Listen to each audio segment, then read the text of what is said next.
जय माता जी, प्रणाम, नमस्ते। आइए हम आप लोगों को भजन सुनाते हैं जो मेरे पापा गाएंगे, और आप लोग भजन को पूरा सुनिएगा और प्यार दुलार दीजिएगा। कमेंट में बताइएगा भजन कैसा लगा। हरि गुण गा के जीवन बना ले रे पगला, हरि गुण गाय के जीवन बना ले रे पगला।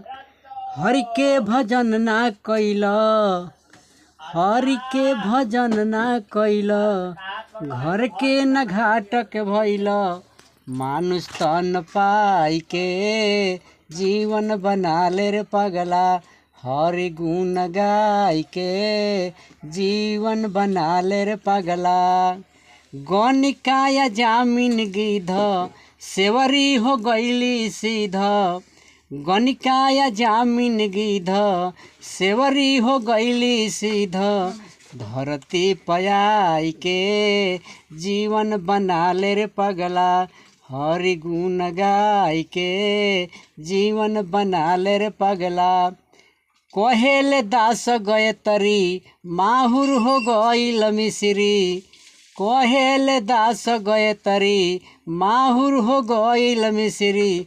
देखया जमाई के जीवन बना ले रे पगला, हरि गुण गाय के जीवन बना ले रे पगला, हरि गुण गाय के जीवन बना ले रे पगला।